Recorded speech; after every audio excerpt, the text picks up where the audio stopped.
Welcome all to our financing and credit for small business. Um, Thanks for joining us today. ODU VBOC, if you're not aware what we are, what we do, we're part of IIE. We're part of ODU IIE. And ODU VBOC, just real quick, for those of you who don't know, we help veterans start and grow small businesses. And the way we do that is by helping transitioning folks. Those who are still in the military, and those who are already out. We do classes like this. We do mentoring and one-on-one business counseling, stuff like that. So um, part of it too is creating relationships within the community with business partners, like lenders and lawyers. And today we're lucky enough to have Sabrina Davis from Fulton Bank, the Bonnie Road office. She's been helping us out at our office now for a few years now. She teaches the part of the Boots to Business class when we go on base and teach that. And then she teaches this class and part of our business plan boot camp as well. So Sabrina, thank you as always for joining us today. Well, thank you, Troy, for having me. Really excited to be here today, and I appreciate you. No problem. Thank you. Thank you as always. So without any further ado, let's go ahead and let Sabrina take it away. Thank you, Troy. It's an honor to be here for the Veterans Business Outreach Center. As always, it's very humbling, and I'm very appreciative that they allow me to come and speak specifically through you and your business to help you, whether you're a startup, whether you are an existing business and looking to take it to the next level, or whether you're just on the call today to decide, do I want to start my own business, or what's all that's involved.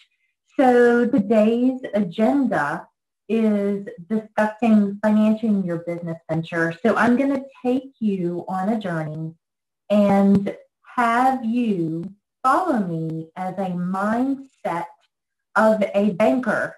And when you're asking for financing your business, which way you go, the road of having complete control through asking a bank to finance your business, or do you go down the path of having an investor in your business and relinquishing some of that control and really trying to get in the game if you're not able to attain financing from a bank or a credit union?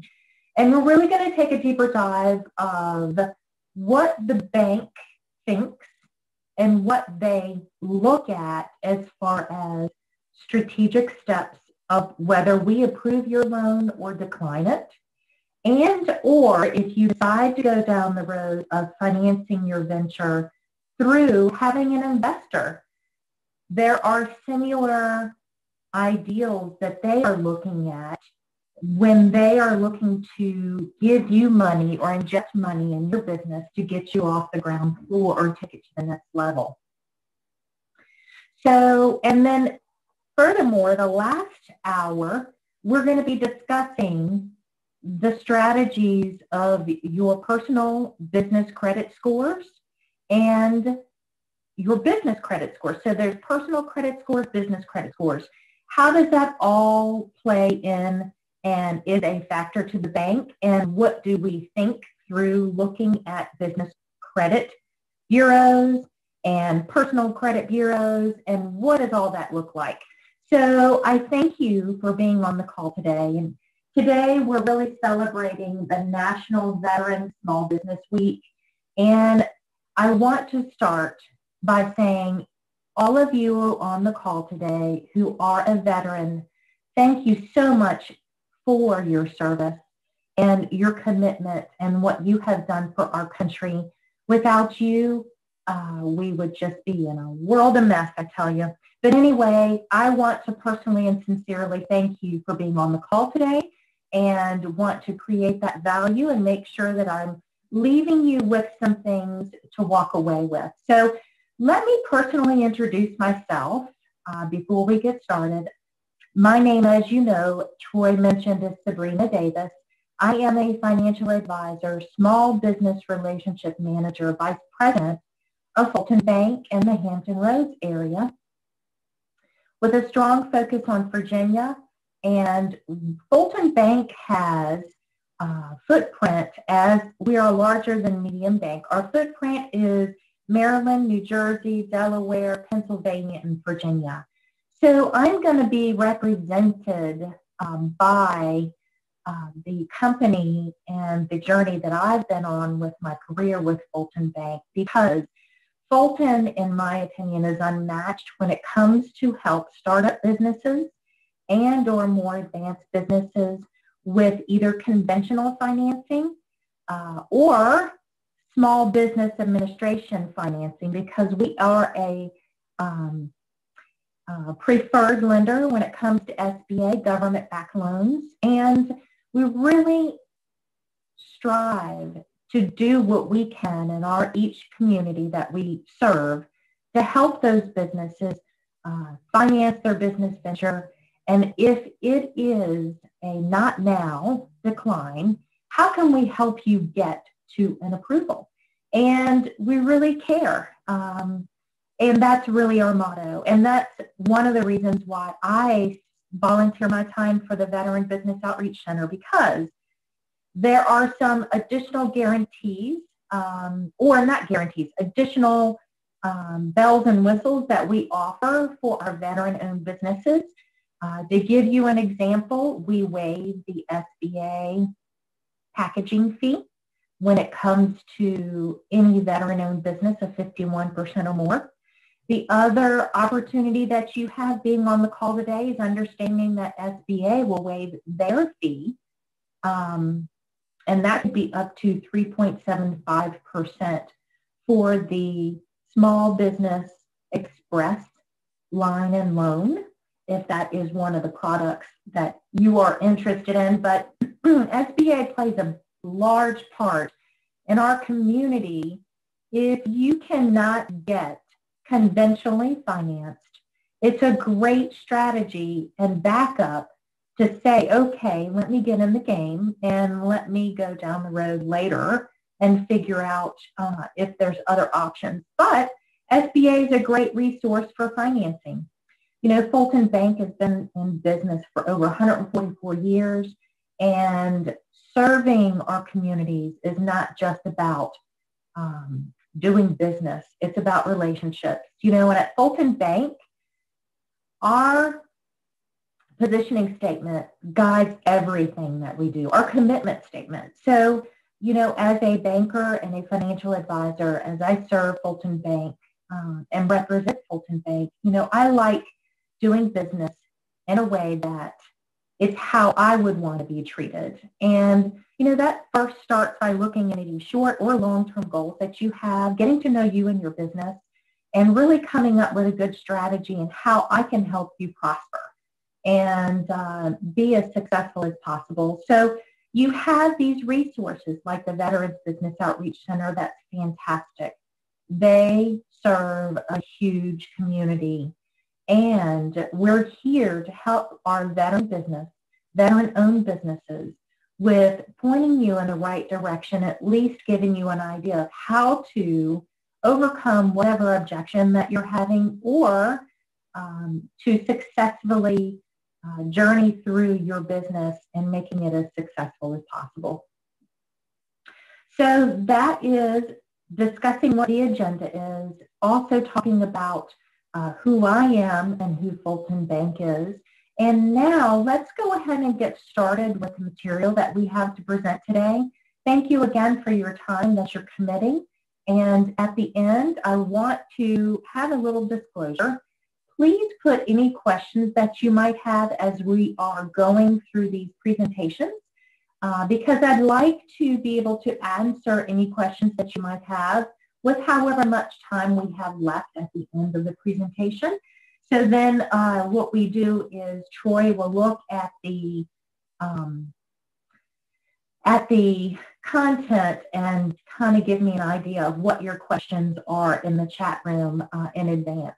So, and then lastly, these presentations are not meant for investment, tax, or attorney advice. It's just for information purposes. So just wanted to give you that disclosure so we can help you kind of take a deeper dive and look stronger into what your strategy could be for your business. So one of the things that we're going to do this morning is just take a quick look at the video that we have, about 2 or 3 minutes, and then we'll continue from there. But this is a great video that sums up this particular 45-minute presentation.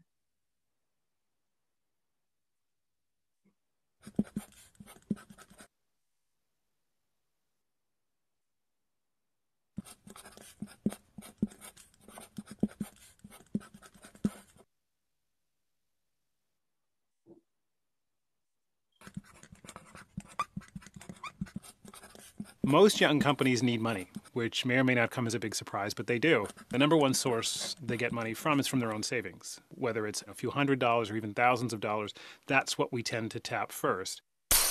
And a lot of companies don't get money from any other place. They get money from their own savings, and then after that, they're lucky enough to be cash flow positive. They're profitable. So we talk a lot as if all companies require all sorts of external capital, and the reality is that more than half of young companies get all their funding from a combination of founder savings and then cash flow from the business, and we're out of here. Next up on the list is another one that catches, I think, people by surprise, and that's credit cards. Almost every young company you can think of, to one degree or another, was funded on credit cards. And it is the single largest source of capital for young companies after founder savings. And then the next place where they tend to get money is from friends and family. After I've tapped out my credit card and I've used up all my savings, I turn to people I know and say, hey, will you help me? And that's the third biggest source of capital. And then the next place is banks. And the banks are a totally weird situation because with banks, they get a lot of attention, but they actually fund very, very few young companies. But it's not their fault. You have to think about the way bank lending works and how shareholders want banks to lend. They want them to lend money against secured assets. And young companies don't have any secured. They have nothing to secure it against. And the joke in the industry is you can get all the bank funding you want as a startup as long as you don't need it. And then the last piece is venture capitalists. They get the lion's share of the attention, which in some ways is warranted. You know, your Googles and Apples and FedExes and many others all have venture capital money inside of them. But the reality is, and this is from Kaufman Research, less than 20% of the fastest growing companies in the United States took any venture money. And that's not because the VCs wouldn't give it to them. It's because they didn't want it or didn't need it, because they had all those other sources. I don't need money, and I certainly don't need money on these terms. Because, venture capitalists, unlike banks, they don't lend against secured assets. They give you money in exchange for shares. So they take some of your company away. So my answer is if you don't need it, definitely don't get it. There's no question the venture industry has become staid. The irony is it's intended to fund disruption, and yet it's an industry that had become complacent. And interestingly, over the last 5 or 6 years, we've seen the emergence of other mechanisms for funding, like AngelList, like these kinds of peer-to-peer funding sources, as people increasingly provide capital in smaller amounts, but more people doing it directly. Having said all of that, though, venture capitalists are hugely important for those young companies that don't have access to bank money, but are growth companies. They have the prospect of being a $5 million or a $10 million company in a couple of years, and they need that growth capital to get there quickly. So it's a race. And the way you play the race is by getting money from people like venture capitalists who give you the money so you can compete with other people who are racing as fast as you are. If you can run a company off cash flow and some combination of credit card, your own savings, and friends and family, Bob's your uncle. Run. Keep all the equity because, there's no better thing than being in full control of your own destiny. So that kind of sums up the next 45 minutes, and there really is nothing like being in control of your own destiny. So one of the things that we discussed is which direction do you go? Which control type of journey do you want to be on? Whether you receive debt through a bank loan or you want to do equity, that involves investors. So let's talk about something before we get started. And one of the things that I wanted to discuss is the bail team and the importance of it. So this is a critical team to put into your relationship as you're growing as your business. And the important part to know is to try to put this team together before you even get started. If you're on the call today and you already are starting and you have started your business, it's a good time to go back and evaluate your bail team that you have in place now. So the BAIL acronym stands for B is banks, A is accountants, I is insurance, and L is lawyer. So they all have different business models. So all banks and credit unions are not the same. We have all different business models. And it's really important to know that up front so you can get out there and interview, as I highly recommend, a minimum of 2 to 3 banks. Throw a large, medium, and small bank in there in your interviews. And then credit unions. A lot of my veterans have credit unions that they deal with. But sometimes it can be challenging with the credit union that is servicing you as a relationship for your business. They might do some things in business, but not strong in others. And when it comes to lending, you might find some challenges. So that's when you get out and you start interviewing the right bank relationship for you. And that's how you gauge how that person is going to take great care of you, or if it's a dictatorship, not a relationship, and really understand the type of service that you're going to be receiving.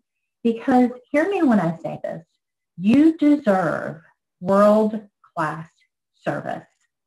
And if you're not receiving it, maybe it's time for you to reevaluate your bail team and go out there and find the right team for you. And when it comes to accountants or certified public accountants, a lot of my clients just settle for having all of their receipts February or March before April's cutoff, run into their CPA and say, here's all my receipts. Tell me how much money that I have to pay Uncle Sam. Hopefully I'm going to get money back. And if that's the type of experience that you're receiving, I guarantee you're leaving money on the table, because the type of business model and relationship that you should be looking for as accountant, CPA, should be a consultative relationship, right? You don't know what you don't know, so you need that accountant or CPA to tell you, how do you set up your books? How do you set up payroll? How do I make sure that I can write off or use business expenses for my taxes? And they're there to consult with you. If you're not receiving that type of service, then I would encourage you to go back and reconsider reevaluating and start interviewing the right accountant and CPA for you. Insurance, biggest overlooked piece to most companies. Well, what's going to be your risk mitigator if anything happens? You want to have those policies in place to protect you, whether it's key man insurance or other insurance opportunities. But if you don't even know what insurance companies offer businesses, then it's time to go out there and at least find out what your options are so you can mitigate any downfall or risk mitigating to your business. Lawyer and attorney, same way. Do you really want to pay a corporate attorney as a small business $350 an hour for a consultative role? No, I wouldn't want to. I would want a small business attorney that really specializes in what I do as a business and really is not looking to gouge me full of sending me invoices per hour of how much I communicate with them. Really kind of looking for the consultant attorney that maybe charges me per month, gives me 8 or unlimited contacts per month to them so they can be at my beck and call to be able to help me understand, how do I set up my entity? How do I do that contract? How do I buy this existing business that I'm looking to purchase? How do I look at doing this franchise? How do I look at buying this investment property? Those are all things that you want to have in place as a bail team. So the top 3 reasons why a business could fail in most cases over the years that I've been doing this, which is over 25 years, the top 3 reasons why my clients, if they have failed, these are the reasons why. Lack of planning. Business plan, in my opinion, is one of the best pieces to your success. Tools, if you will. because really it's your roadmap to your success. And if you're looking for a Small Business Administration SBA government-backed loan because you're a startup, or you might not have been able to get approved through a conventional bank loan, then SBA and the bank's going to require you to have a business plan. So why not go ahead and get one and put it in place anyway? And the second reason, you just don't know what you don't know, right? You're on the call to really gauge more information and knowledge. Knowledge is power. Well, I'm here to tell you that applied knowledge is even more powerful. So lack of capital. Another reason why we're here today, to help you understand different options of how and what the banks and credit unions think of when they're looking to approve you for a loan. So with having said that, let's go ahead and dive into the information. Which way do you go? Do you do debt financing or equity investor? So as you know, the difference between the two is the debt financing is bank loans, credit union loans. It allows you to maintain ownership and control. It does require repayment with interest. Generally is the cheapest way to grow versus the difference between an equity investor. So that involves investors. They give you money in exchange for partial ownership of your business. It's not paid back generally unless you have a contract up front that says that you can buy them back out of their ownership percentage. Usually means it's incorporated shareholder type business. And it actually, having investors can actually have huge benefits beyond the money. And we'll talk more about that. So the questions you want to ask yourself is, how much money do you need? Really important for you to figure that out before you come to the table. My clients sometimes will come to me and say, Sabrina, I really need a loan. Help me figure out a strategy or point me in the right direction to help me understand how much that I really need. And the first thing I'm going to recommend is their projections or figuring out what their business plan is. How much control do you need? Do you want to give up some ownership of your business, or do you want to maintain 100% control? And what's your bargaining position? Is it you've had longevity in the industry experience that you're looking to start the business? Maybe you have a really knock out of the ballpark business plan idea. Maybe you have a large amount of money to inject for your business. Some things have more bargaining positions than others. And then also, you have to understand not all capital is most appropriate. Not all funding sources are equal. And we're going to take a deeper dive and help you understand what those differences are. So up front, when you're trying to decide, do I go debt financing or do I involve an investor? We or the bank or the investor, they're going to require skin in the game. And basically that's anywhere from 10 to 30% of your own money injected into the business before we either give you the loan or the investor gives you their money. They want to know that you've got some skin in the game.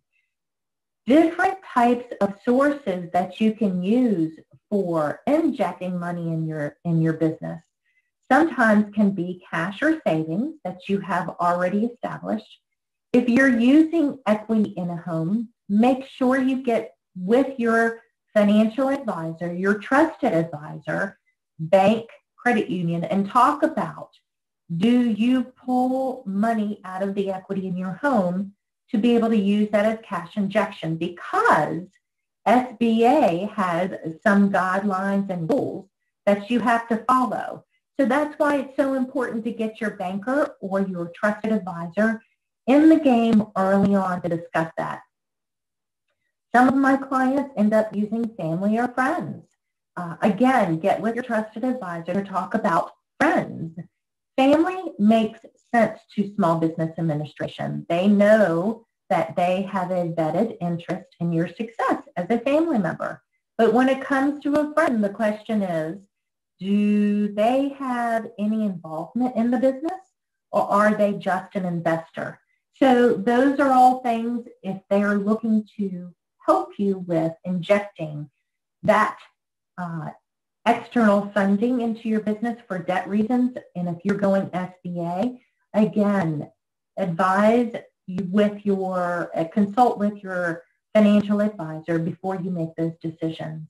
Credit cards. Some clients will pull and use credit cards for a quick resource for supplies instead of actually asking it as a loan.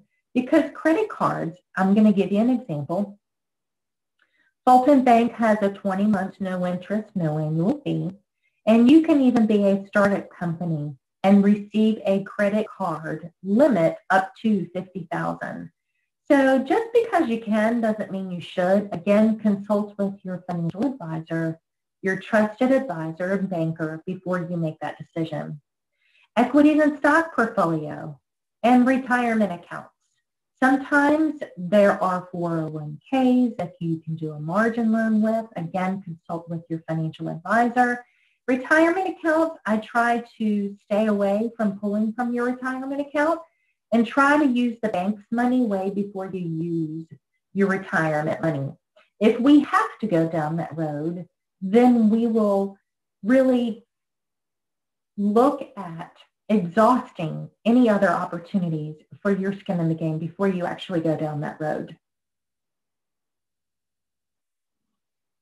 So let's look at bank loans.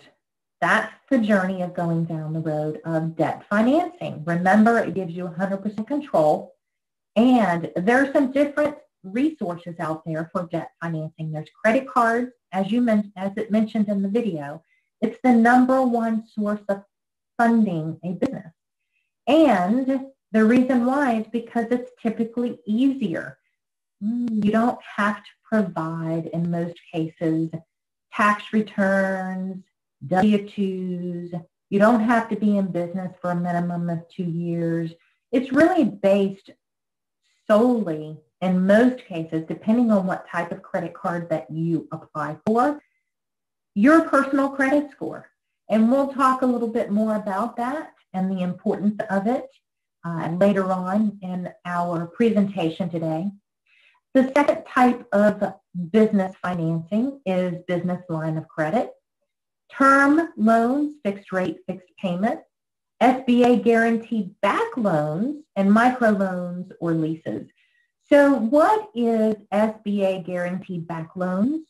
That is a loan that a bank offers that's actually guaranteed by the government to help mitigate the risk to approve or fund your project.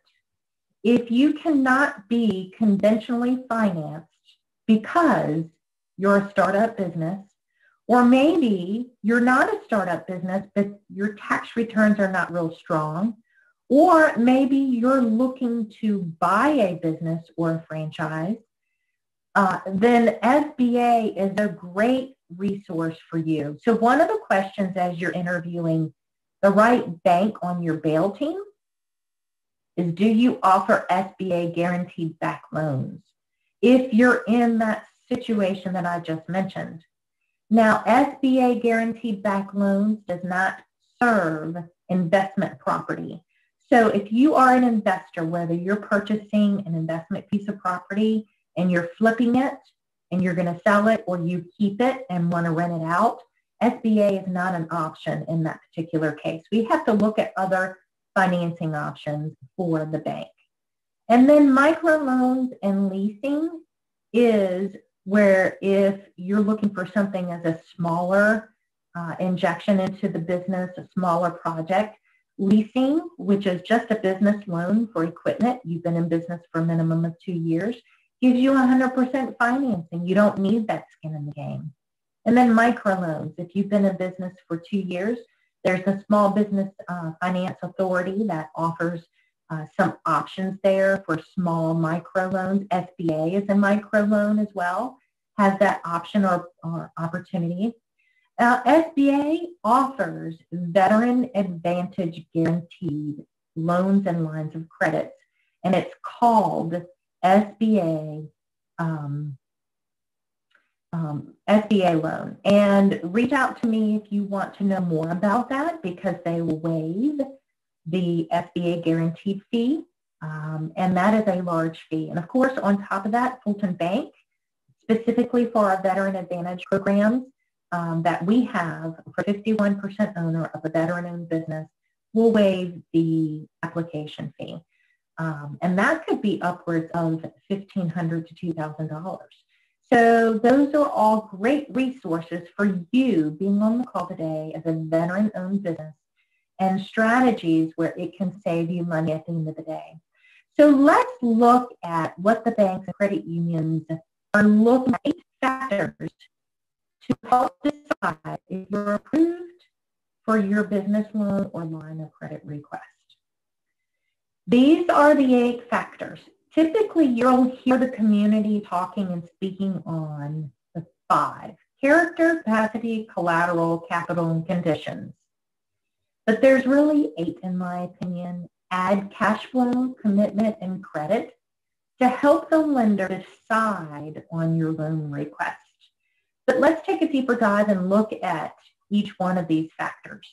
So conditions, we're looking at any outside circumstances that may impact positively or negatively the business industry that you are interested in or that you're in. And these factors include your economic trends, the stability of the industry you're in, the maturity of the industry, any local market conditions, your competition. And what you need to know is when you're coming to the table and you're asking for a certain dollar amount, make sure that the business needs are justified. And you can put all of these things and speak to that in your business plan as you're hopefully going to grow and understand today a business plan, in my opinion, is important. The second C is character. This is simply this: what is your industry experience in this business? What is your education experience in this industry? We are also going to do a background check. How long have you been in the industry? We're also looking at your relationship with the bank.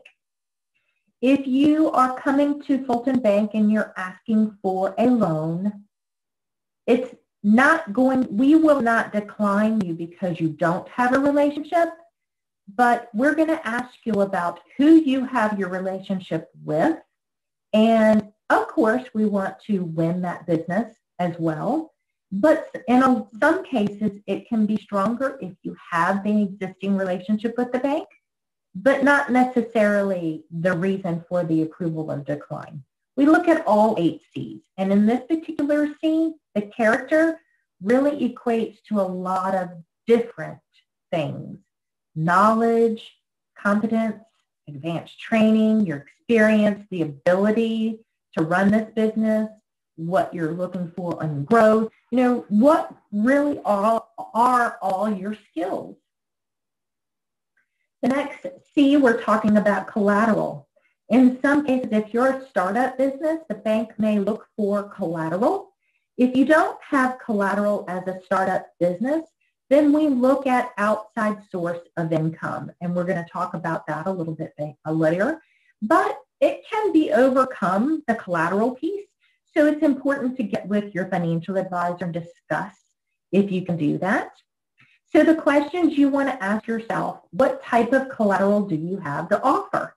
The bank usually will accept equipment, vehicles, CD or cash, and when it comes to real estate, any equity in a personal property or business property. It can be investment property that you're offering up as collateral.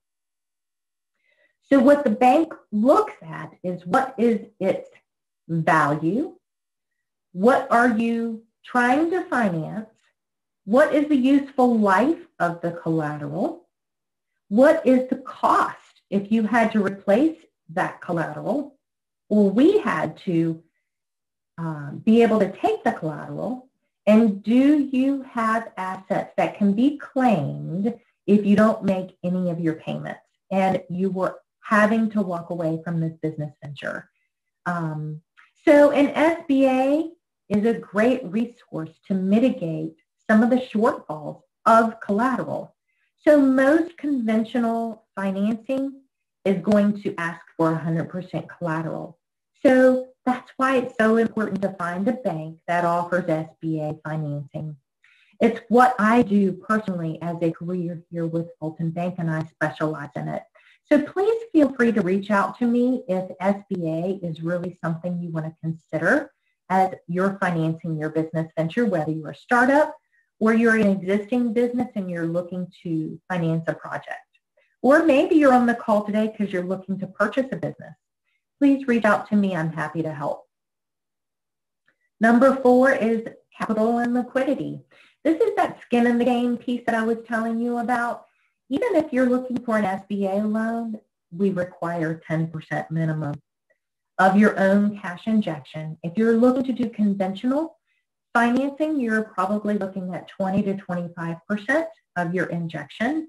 If it's a challenge industry like maybe restaurant business, sometimes some banks might ask that you put more skin in the game, maybe 30 to 40%. So have that conversation with your banker. Capacity. This is where we look at outside source of income to be able to pay the loan back.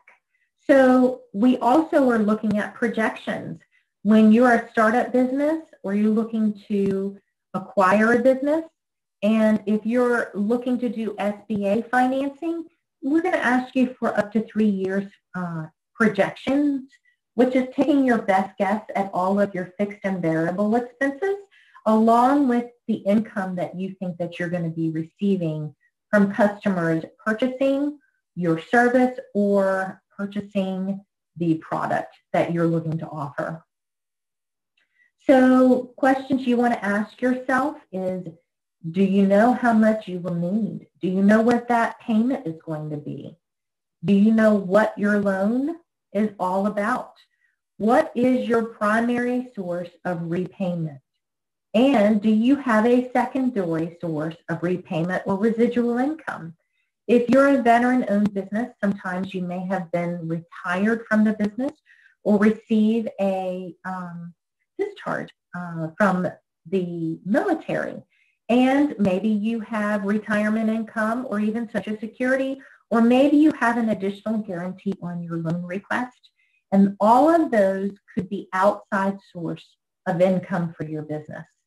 Number 6 is cash flow. Do you know what all your fixed and variable expenses are? Do you know how long you'll be able to keep your doors open if you don't have one customer buying your service or buying your product? So who would have ever thought COVID was going to be a pandemic that we had to go through over the last 18 months to 2 years? Who would have ever thought that you would have had to have shut down your business to be able to reflect and be able to bring your business more in lines of compliant with the state and federal government on our guidelines to continue to service clients? So I know that typically the rule of thumb, anything for personal reasons, you are saving up an emergency fund for 6 to 8 months for any unexpected expense on your personal considerations. And you want to have the same mindset when you're thinking of your business. What emergency funds do you have in place or that you can be able to get your hands on in case you have an unexpected expense for your business? This is commitment, your willingness to be all in. If you're looking for a conventional loan, typically anything over $50,000 is going to require 100% collateral. And if you're not willing to use your home, whether it's investment property or primary home in some cases, as collateral, then the question becomes, if you're not all in, why do you think we want to be all in? So what is your commitment? And again, not necessarily does it require you to be using your home as collateral, because SBA might be a great resource to mitigate having to do that. And then lastly, personal credit scores and business credit scores are very, very important as you are journeying through understanding how to get bank financing for your business.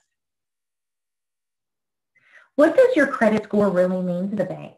It's a trust factor. It is whether we can trust you if you're going to pay us back or not. So we go in and we look at prior debts that you've had and have you paid them on time or not on time. Again, there's no judgment. If you haven't paid them on time and your personal credit might be challenged, it's okay.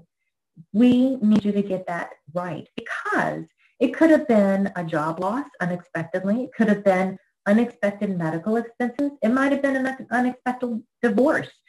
All of those things could have been out of your control, and you had to really recoup and figure out how to get back on your feet. But the point I'm trying to make is you got to fix that first, because we are going to pull personal credit and business credit when it's applying for a loan request. Even if we don't ask you to personally guarantee it and your business is extremely strong, in a lot of cases, we're still going to pull personal credit just to make sure that you're paying your personal debts on time. But in most cases, we're going to ask you to sign as a personal guarantor. So if for whatever reason the business fails, we have a backup and we know that we're still going to get the funds back.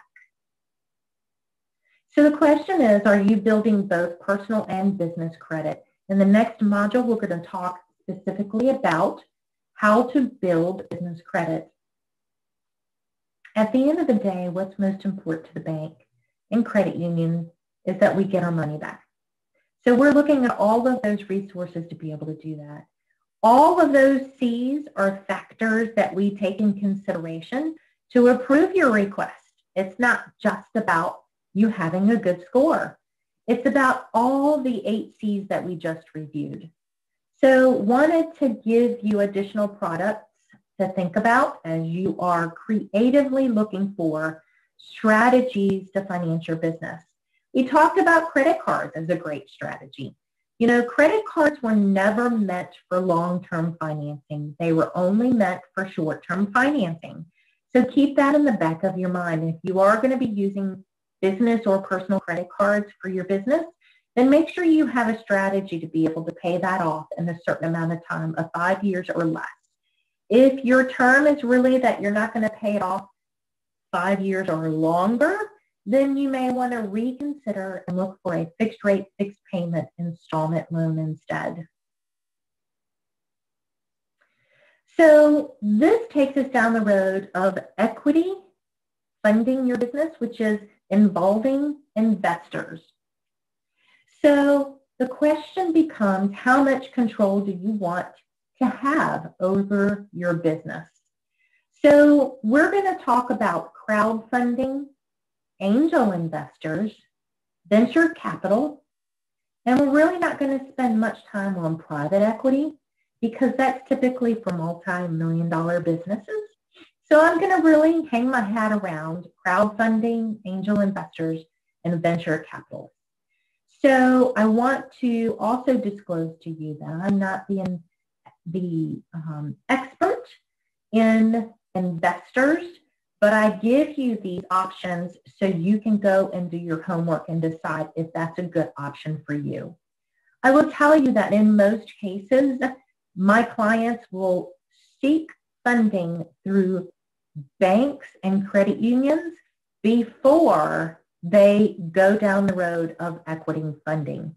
Because if they can get the bank's money and use the bank's money and pay it back, it keeps you in control of your business. But if you don't have that option, here's another backup for you to consider. Crowdfunding. It is where you're putting your business plan on the computer, the web, and trying to cast a wider net to seek funding for your business. Here are 3 resources: Indiegogo.com, Fundbet.com, and Kickstarter.com. That are websites that you can do more research to find out if crowdfunding is great for you. But be Be reserved in your research because there are a couple cons to it. This particular type of funding for investors is not regulated. You are actually putting your business plan out there and somebody could possibly steal it. So you want to make sure that that's the right investor for you. Angel investor.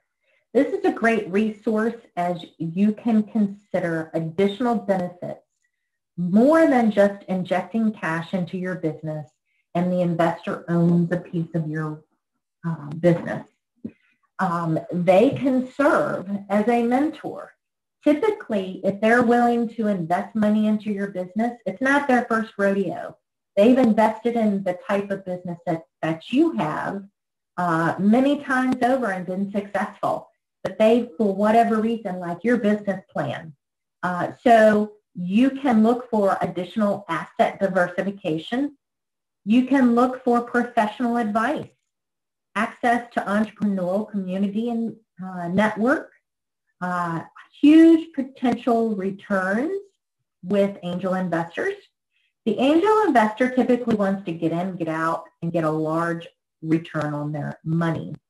This is an area for startup experience if you need additional industry experience, where an angel investor can bring that to the table. And they typically are looking to monitor your expertise as you grow.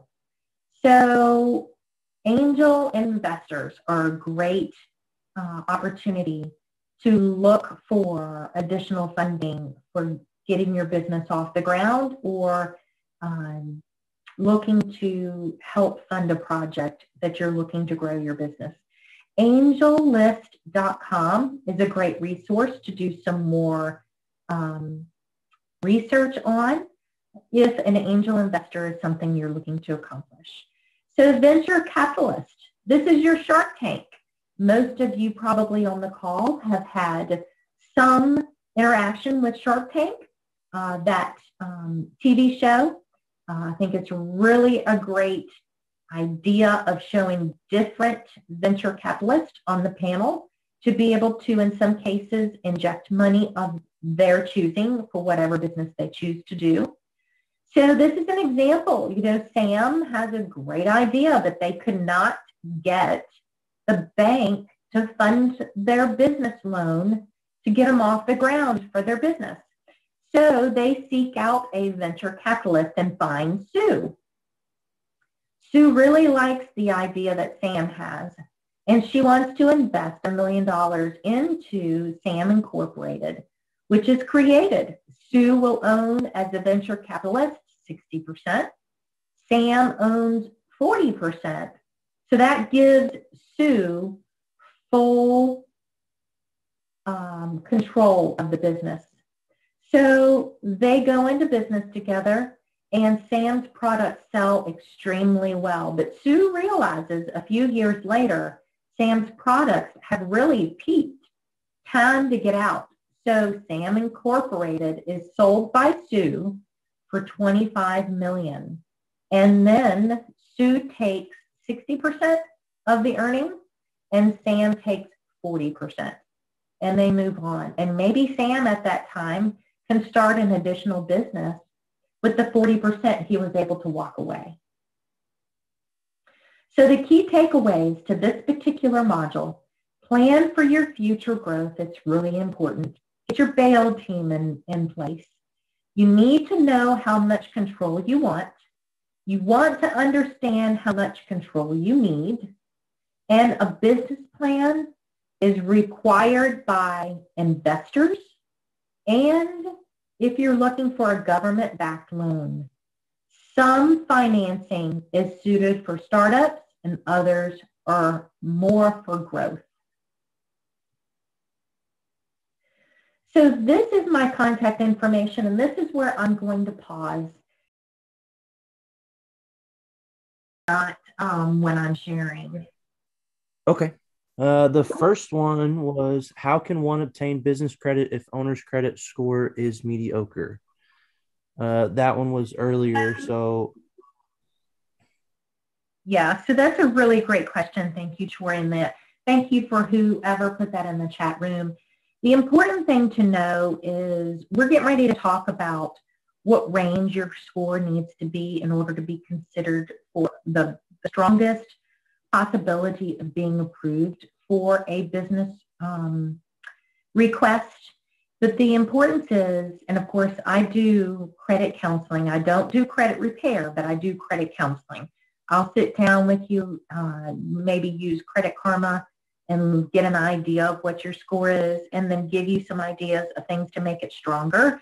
But typically what my advice to my clients are, you really want to try to get that personal credit score fixed and make it as strong as possible, and then apply for your loan request. Not that I'm trying to dissuade you from applying, but in the next module, we'll talk about how you can do that. Because you can use your personal credit score in order to get you approved for the business request if you're newer in your business life cycle, like a startup business where you haven't been in business for more than 5 years. Typically, the banks are going to want you to use your personal credit score in order to approve you and add you on as a personal guarantor. So, Troy, do you have an additional question? Yes. The next one. When you say small business, is there a certain amount of money you were speaking about? So small business, when it comes to conventional financing, really is there's no benefit there to kind of decipher between the two. But when it comes to SBA, the maximum loan amount that SBA will lend is up to $5 million. And there is such a thing called as SWAM certification, small business, woman, and minority owned. And I would encourage you to reach out to the Small Business Diversity and Authority group to help you become SWAM certified, because if you're looking to do business with the government or the state, the federal government or the state, there can be some additional benefits if you're SWAM certified. In other words, if you're a small business, woman, and minority owned. And I believe, and please don't hold me to it, small for SWAM certification is $3 million or less. But you can have a loan as small as $300 on a small business credit card, up to $50,000 on a business credit card. For the business lines of credits, that is depending on accounts receivables or maybe something that serves up to $50,000. Like for instance, Fulton Bank, if you've been in business for a minimum of 2 years, we have a up to $50,000 business line of credit that is not requiring business tax returns. We're looking for the strength of the borrower. And of course, we pull personal credit to see what your score is. But, and it's stated income. So we don't ask you for W-2s, tax returns, or anything like that. Just reach out to me. We can get you pointed in the right direction if that's something you feel that's important to you in your business. But as far as small business loans, there are some banks that only do loans for SBA of $350,000 or more. Fulton Bank will do small business loans for less than that. Whether you're looking for a $10,000 line of credit or whether you're looking for a $50,000 SBA loan, that's why Fulton Bank is a great resource to reach out to. Please feel free to reach out to me and we can come up with the right strategy. At the end of the day, whether you choose Fulton Bank or not, I really care more about you being successful in your business and having the right product and service for you. If Fulton Bank can serve as a great resource as far as a product to overcome and give you a great solution, then that's great. But there's some products that Fulton has that's just phenomenal. Equity lines, business loans, we are a premier preferred lender for SBA. We do all of SBA loans. We specialize in that area. So Thank you for asking that question. And Troy, are there any other questions that you can see? Yes. So the next one, what's the best way to find business insurance that's affordable and reputable? I think that's kind of for both of us there, Sabrina. So business insurance can be somewhat challenging because some insurance companies only service large companies. And I will ask you to reach out to Troy and Don Miller and Sherlyn Sagaster because they have a great resource for business insurance. And of course, you're on for Veterans Business Outreach Center with VBOC today and can point you in the right direction. Or you can reach out to me, and typically I try to give you a couple of insurance companies based on the size of your business, whether you're a startup or you're a more advanced business, that I think can specialize in what you're looking to do. But great question, because that can be a challenge in some cases. Right. And to piggyback right off that, like she said, that's what we're here for as the VBOC, as the Veteran Business Outreach Center. Like I said at the start, part of what we do is creating community resource partnerships like what we've done here with Sabrina Davis to bring her to you all. And so we can't make recommendations as what we are through the SBA. I can't tell you, you guys have to use Sabrina Davis at Fulton Bank. You guys have to use this insurance company. But what I can tell you is that Sabrina Davis and Fulton Bank have worked well in the past with our clients. Some have chosen to work with them. Some have chosen to work with, this insurance or this other bank, and it's worked well. And we can tell you when it hasn't. Part of being a business owner is going out there and interviewing. It's really what it is, interviewing your bail team, interviewing your banker and your insurance, your lawyer, your accountant, and seeing if they're going to be a good fit for you. But like Sabrina said, some work better with larger businesses, some work better with smaller, and we can help you find that fit, and so can Sabrina. And then Sabrina, the next one I've got, let me see.